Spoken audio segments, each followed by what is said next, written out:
Hola chiques, ¿cómo andan? Hoy quería comentarles la película La Pasión de Cristo del 2004, interpretada por Jim Caviezel, Mónica Bellucci, Maya Morgenstern, Rosalina Celentano, Dave Marotta, Pietro Sarubi, Cristo Jacob, Andrea Refuto, Claudia Gerini, Cristo Sopov, Luca Lionello, Sabrina Ipaxiatore, Francesco De Vito, Matías Abraglia, Sergio Rubini, Luca De Monicis, Paco Reconti, Giuseppe Laconsole, Giacinto Ferro, Romaul Clos, Naut Arquiunt, Abel Jaffrey, Fabio Sartor y Lelo Giulibio.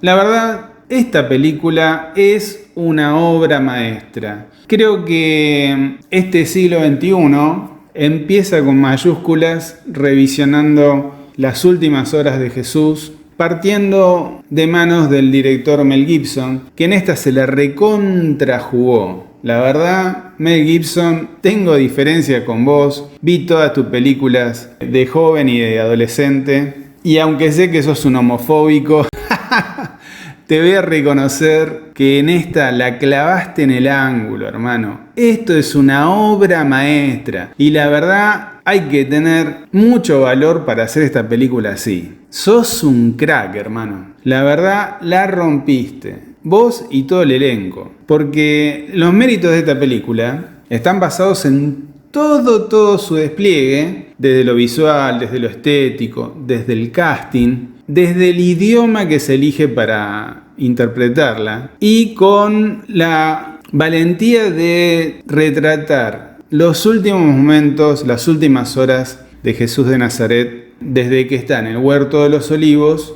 rezando hasta su muerte y resurrección. Porque si uno dice, che, vas a hacer una de Jesús, y uno se imagina el nacimiento en el pesebre, su crecimiento junto a sus padres, a José y María, y todo el desarrollo de su prédica hasta llegar hasta su muerte y su resurrección. Uno se imagina eso, viene de ver Rey de Reyes, Jesús de Nazaret y tantas otras que lo han retratado de esta forma. Y acá Mel Gibson dice, no, yo voy a retratar las últimas horas de Jesús. Y con eso patea la mesa, tira el tablero con todas las fichas y se planta en una esquina donde va a recibir piña tras piña antes del estreno, durante el estreno y a posteriori. Me acuerdo que se armó un revuelo por la temática, porque la interpretación, porque era en arameo, porque el casting no tenía figuras destacadas, salvo algunas, como Jim Caviezel o Mónica Bellucci. Los demás, en su mayoría, eran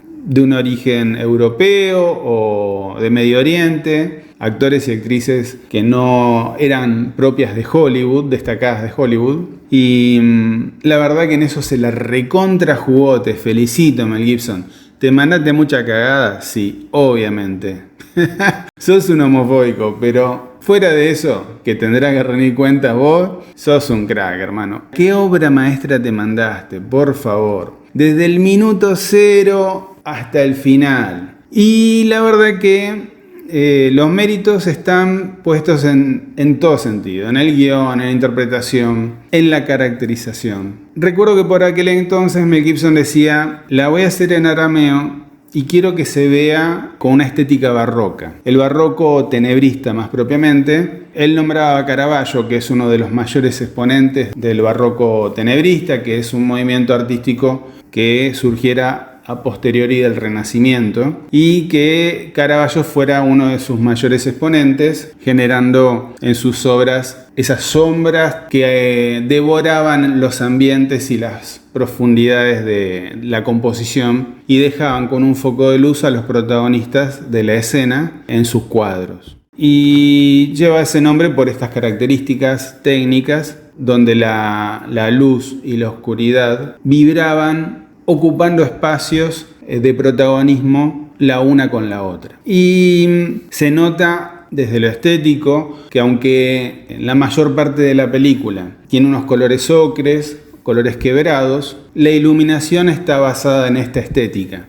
Y no solo por la luz y la sombra, sino también por el expresionismo de la mano de Caravaggio. Las obras de Caravaggio gritan, sufren, son hiperrealistas en la exposición de sentimientos, ya sea sufrimiento, dolor, muerte, tristeza, llevados a un máximo nivel, y que acá en la película podemos ver todas estas características, pero en una imagen en movimiento. Ya les digo, con colores ocres, preponderancia de ocres, pero sí con los atributos estéticos y expresivos del barroco tenebrista de Caravaggio. Y la verdad que nunca se había visto algo así. Veníamos de versiones más limpias, más puras, más, podríamos decir, de estampita, donde el protagonista, que es Jesús, se lo ve más cristalino, más romántico, más invulnerable, a pesar de que uno sabe de su padecimiento físico y espiritual. No se lo llegaba a ver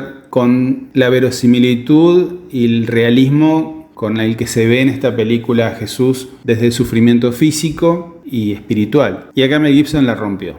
Lo otro que impacta es también un poco la violencia, que es muy explícita, hay mucho gore, pero él dijo, si fueron 70 latigazos, que sean 70. Si fue crucificado, si fue golpeado, si fue magullado, maltratado, y con la perversidad que los personajes que lo sometieron pudieron infringir sobre él, yo lo voy a mostrar tal cual. Y eso también es muy propio del barroco. Entonces, creo yo que ahí Mel Gibson ya dijo, bueno, mirá, yo acá o me hundo en un precipicio o toco el cielo con las manos. Y yo creo que lo logró. Logró tocar el cielo con las manos. Se habrá tenido que bancar las críticas de este Hollywood yankee que no acepta este tipo de películas. Y lo otro que le resultó muy jugado es poner a los judíos en el lugar que les corresponde en esta historia bíblica. Y en eso fue muy contundente. Y lo deja muy claro la película. Esto generó un revuelo desde ya de las comunidades judías que protestaban por ser ellos los villanos de esta historia, por lo menos en la película. Y creo que las cosas están muy claras.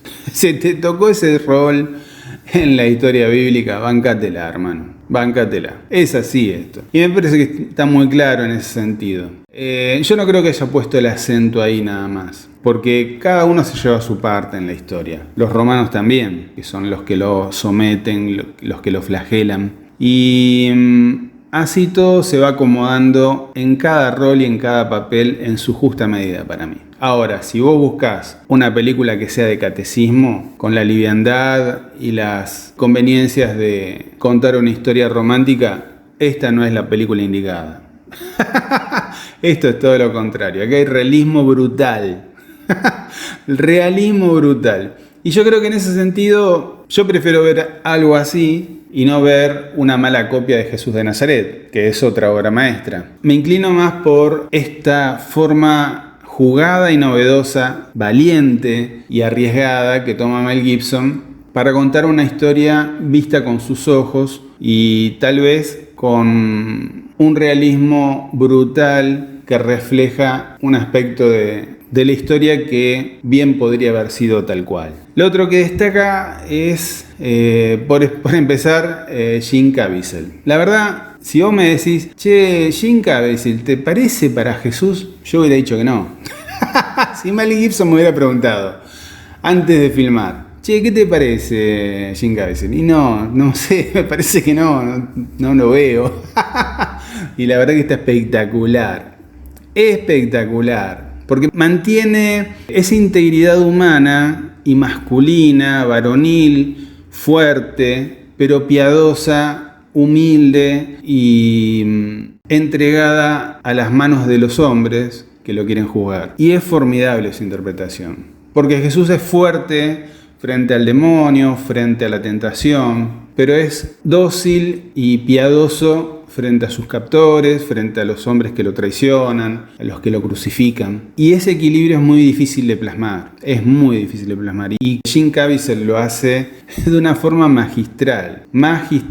Y lo acompañan Maya Morgenstern, que la verdad no hay una María más entrañable y maternal que esta mujer. Porque vos la ves sufrir hasta el final el dolor de la pérdida de su hijo, que despojado de todo, cae en sus brazos y en su mirada se ve el desconsuelo de alguien que lo perdió todo, absolutamente todo, como madre, como mujer, y en ella lo representa de una forma magistral. Bellísima mujer, excelente actriz y con una interpretación formidable. A ella se suma Mónica Bellucci, que aparte de ser una bellísima mujer, es una gran actriz, y acá se la ve como María Magdalena, acompañando a María permanentemente y siendo ese soporte vital de María, porque uno la ve como la versión joven de María. Yo la veo así en la película. Creo que sin ella no hubiera sido lo mismo tenerla a María solo, acompañada tal vez de Juan. Creo que en ese sentido la interpretación de ella como María Magdalena es como la base de esta pirámide que tiene a María en la cima, María Magdalena en un costado y al otro costado a Juan, ¿no? Y la verdad que está genial esta mujer. Y si vos querés tener una historia de sacrificio, de heroísmo y de resurrección, tenés que tener un gran villano. ¿Y qué mejor villano que el demonio? Rosalina Celentano es Satanás representado en carne y vida. La verdad es extraordinaria. Recuerdo que Mel Gibson dijo que la eligió porque veía en ella algo andrógino, como que en su estética como actriz veía algo masculino y femenino, y él veía al demonio en sus dos formas, en su forma masculina y femenina en la representación de esta actriz. Y la verdad que sí, porque cuando uno la ve, no ve una mujer, ve a las dos formas, a los dos géneros en su interpretación. Y uno dice, el demonio puede tener todas las formas que quiera. y la verdad que está genial, elegida. Y aparte su voz tiene una oscuridad, podríamos decir, que le da más carácter. Si vos querés construir a los apóstoles, necesitas a Pedro, a Juan, y tienen que ser dos tipos que encajen a la perfección en el papel. Y en este caso, Francesco De Vito hace de Pedro, y la verdad que está formidable, porque vos lo ves en su presentación en la escena, cuando lo niega a Jesús, vos ves un tipo que está quebrado porque al ver a Jesús, después de negarlo 3 veces, se da cuenta que él tenía razón, que él le había dicho que iba a pasar esto. Y ves al tipo quebrado en una realidad que es como estrellarse contra una pared. Es muy destacada la escena inmediata a este hecho, que es cuando María lo encuentra y él está totalmente devastado por haberlo negado a Jesús, y él no deja que lo toque. Es como un gesto muy propio de alguien que se siente en situación de pecado y no quiere que alguien que representa algo tan importante como la Madre de Jesús ni siquiera lo toque. Y la verdad que es conmovedor. La interpretación de este tipo es conmovedora. Yo creo que Pedro es uno de los apóstoles que evidentemente cargó una cruz muy pesada hasta el día de su muerte, porque yo me lo imagino en esa época que en todas las mañanas de su vida, cuando él escuchara el gallo cantar al despertarse, recordaría que él negó a Jesús en aquel momento. Y la verdad que es un recuerdo imborrable que le habrá causado mucha pesadumbre, mucho pesar. Y se ve todo ese pesar en esta interpretación de Francesco De Vito. Christopher Hitchcock, la verdad que está genial como Juan, porque tiene esa mirada amable, serena, tiene la juventud propia del apóstol, y se lo ve permanentemente junto a María, que es el lugar que ocupará en estas últimas horas, ¿no? Y la verdad que está muy bien el actor. Luca Lionello es Judas, y la verdad está genial.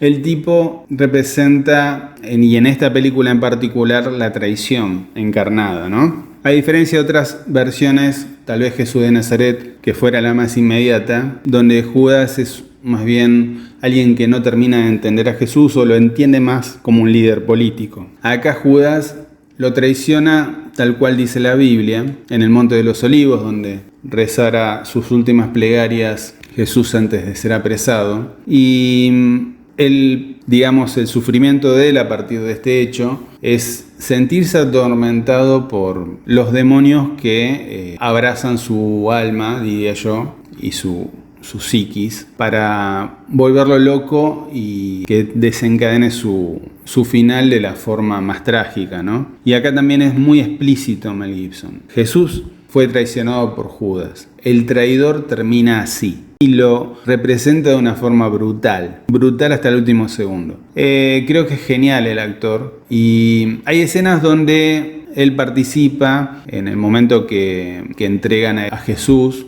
que es apresado y es llevado ante Caifás. Y es Caifás quien lo va a juzgar. Y en los momentos que es visto por Judas, hay un momento donde él se rasca la nariz en una columna o en una pared. Y hay gente que está exaltada de una forma muy grotesca por el enjuiciamiento, por el castigo que le van a imprimir a Jesús. Y la verdad que está genial, porque es un tipo que formó parte de sus discípulos y que de un momento a otro se transforma en el hombre que lo entregó para su muerte. Y está genial, porque se ve la tragedia en él, en su rostro, en su actitud. Y es acosado por demonios que uno entiende que habrán sido parte de sus últimas horas. Pietro Zarubi hace de Barrabás. Y la verdad que está genial. Uno ve al actor y lo ve caracterizado y primero da asco, da impresión ver a un tipo tan desagradable como Barrabás interpretado de una forma genial, porque da miedo. Y cuando uno los ve juntos a Jesús y a Barrabás, junto a Pilato, donde Pilato se quiere sacar de encima el problema y dice: elijan a Barrabás o a Jesús. Y Pilato evidentemente prefiere a Jesús libre por una cuestión política, porque quiere sacarse el problema de encima desde ya. Y la verdad que Barrabás está espectacular. Aparece 2 segundos, pero son contundentes. Y Risto Sopov, que hace de Pilato, también es un tipo que le han encomendado una difícil tarea, que es gobernar Judea. Y la verdad que es alguien que no quiere estar ahí. Pilato no quiere estar ahí, quiere estar en Roma. Y su esposa, que es Claudia Gerini, es seguidora de Jesús de una forma oculta y solapada, pero sabe que él es alguien importante, alguien para creer, para seguir. Y tiene fe en él.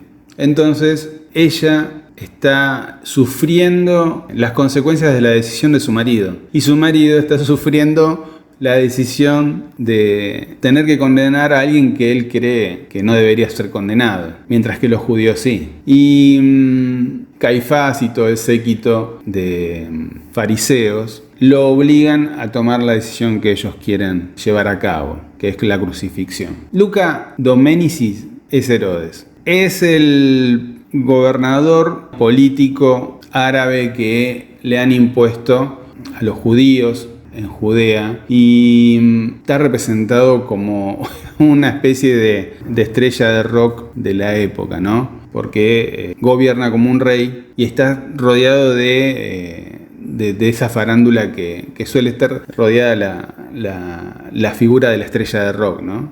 Está perfecto el tipo, porque vos lo ves entrar y también tiene este aspecto de líder que se aburre de un día para el otro y encuentra en Jesús, cuando se lo llevan para que lo juzgue, un divertimento prácticamente. Y se lo saca de encima y se lo devuelve a los judíos para que lo juzguen ellos. Entonces Jesús está en manos de Pilato por un momento, en manos de los fariseos en otro, y en manos de Herodes, sin que nadie quiera atreverse a juzgar a alguien que ven inocente o por lo menos no culpable de lo que se lo acusa. Y nadie quiere dar la orden, pero la termina dando la elección de los seguidores de los fariseos. Pilato le da la orden de elegir y eligen a Barrabás, como ya sabemos que es la historia, ¿no? Davide Marotta hace de una especie de anticristo que va en brazos de Rosalina Celentano, que hace de Satanás. Y la verdad que está muy bien, porque muerto el Hijo de Dios, para Satanás lo que debería heredar la tierra es el anticristo, que sería una especie de hijo del demonio. Y está en esa figura que aparece en algunas escenas, muy bien representada. El elenco es formidable. Creo que tiene un apartado en la escena de la flagelación, pero para mí está genial, porque si fue así, que se vea así. Yo la entiendo de esa forma. Justamente esta época de los 2000 hasta el 2013, 2016 diría yo, estaba muy en boga el cine que muestra las cosas tal cual son. Uno de sus grandes exponentes es Tarantino, por aquel entonces. Y creo que acá Mel Gibson toma ese realismo brutal de decir, mirá, fueron tantos latigazos, los vamos a contar en voz alta. Se lo crucificó y se lo flageló con absoluta violencia, burlándose de él, maltratándolo, humillándolo, que sea así representado. Y creo que ese es un gran acierto para poder describir de una forma verosímil y con mucho gore algo que está narrado así en la Biblia. Obviamente una cosa es leerlo de la Biblia y otra cosa es verlo en pantalla grande, ¿no? Pero para mí está perfecto, está perfectamente representado. Creo que ese tipo de cine es el que más te llega, y aunque en algún momento digas, por favor, basta, no quiero verlo más, no quiero ver sufrir más a Jesús, creo que forma parte de este poner las cosas como son, que Mel Gibson toma como antorcha, ¿no? Como la punta de lanza para filmar esta película. Y creo que lo logra. El elenco es amplísimo, la verdad que los fariseos, que los guardias del templo que respondían a los fariseos, los guardias romanos que tenían también la tarea de llevar a Jesús a la crucifixión luego de flagelarlo, están geniales, porque se ve en ellos esa brutalidad y ese realismo de una época donde o eras rico o eras pobre, pero pobre en serio, donde no había comunicación más que el boca a boca o la carta puesta en mano, no había televisión, no había celulares, no había nada, no había luz eléctrica. Imagínense que esta gente en un lugar tan árido como es Medio Oriente, sufría más de lo que disfrutaba, pero así de en serio.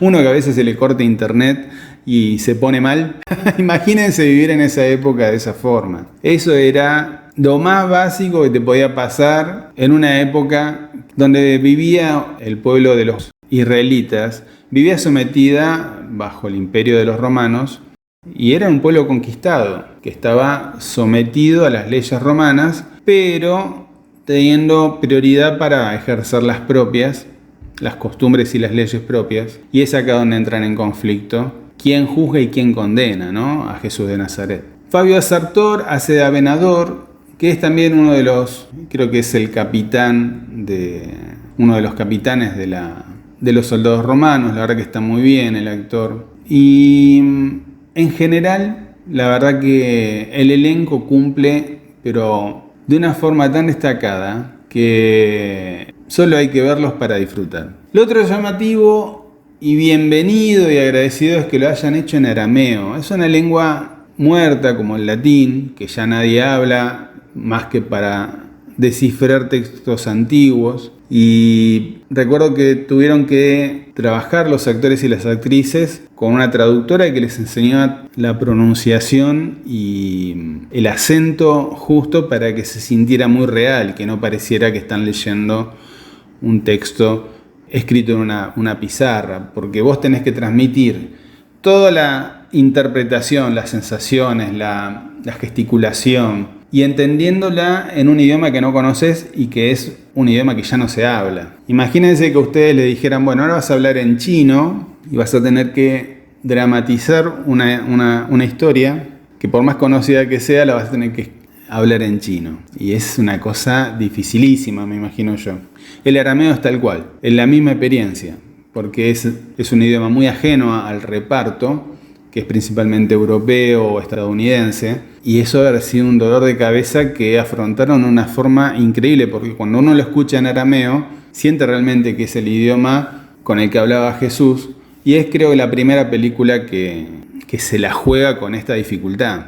Si vos sos chico, si vos estás en edad primaria, de escuela primaria, evidentemente tendrás que verla en castellano o en tu propio idioma para disfrutarla más. Pero si ya sos un adolescente o un adulto, te recomiendo que la veas en arameo, subtitulada, porque es formidable. Sentir ese idioma tan antiguo y sentir que era el idioma en el que hablaba Jesús y todos los que estuvieron cercanos a su vida, es formidable. Y aparte, los italianos, los romanos, también hablando en romano. O sea que cada uno tuvo que hablar en el idioma que le correspondía al personaje. Tal vez el italiano que usan los romanos en esta película es un dialecto un poco más antiguo, no tan contemporáneo como lo escuchamos hoy, con unos modismos o algunas palabras distintas a la época actual, y eso también genera cierta dificultad. Y creo que esta es una película que me acuerdo de haber escuchado que Mel Gibson le dijo a Jim Caviezel que hacer este tipo de papel te cambia la vida, y sobre todo la carrera, porque hay un antes y un después de interpretar a Jesús. Lo mismo le había dicho, creo que la abuela a Linda Blair cuando interpretó al exorcista. Hay dos papeles que te marcan la carrera: interpretar al demonio e interpretar a Jesús. Y vos vas a interpretar al demonio, le dijo a Linda Blair. Y ella de grande lo reconoció, que le había cambiado la carrera. Yo creo que a Jim Caviezel también. A pesar de esto, tengo entendido que es un actor que elige sus papeles con la tranquilidad de que no necesita meter un golazo todos los años, ¿no? Va eligiendo papeles según su interés, no le interesa ser un actor top ya antes de esta interpretación. Pero estoy seguro de que todos lo vamos a recordar por haber interpretado a Jesús en La Pasión de Cristo. Creo que es un papel que evidentemente Mel Gibson tenía razón, le iba a marcar la carrera. Y creo que se lo dijo con el ánimo de decirle: mirá que estás metiendo en una grande, en una grosa. Y era verdad. Yo creo que esta película es una obra maestra, pero con mayúsculas, ¿eh? Es la historia de Jesús que necesitamos en este siglo. Y sobre todo en esta primer quincena del siglo XXI, donde cuando se estrenó había mucha preponderancia de ser muy realista en lo que se planteaba en pantalla grande, ¿no? En la mayoría de las producciones de esta época. Y creo que Mel Gibson lo logró. Todo el elenco lo logró. Y es una película que hay que ver por lo menos una vez en la vida. Yo creo que revisitarla en esta época de Semana Santa nos hace tomar conciencia de que los hechos históricos para los creyentes, no tan históricos para los no creyentes, tuvieron un punto alto en esta representación que nos muestra el sufrimiento del Hijo de Dios, sacrificándose por todos, cargando con nuestros pecados y abriéndole el camino hacia la vida eterna. Y creo que si sos creyente, esta película te va a llegar al corazón. Y si no lo sos, tal vez puedas acercarte a este camino de fe que te invita a conocer esta película con mucho realismo. Y tal vez puedas hacerlo y encontrarte con una etapa nueva en tu vida. Yo les recomiendo que la vean, está en plataformas, y que se acerquen a ella. Comenten, suscriban, denle like y nos estamos viendo en el próximo video. Abrazo.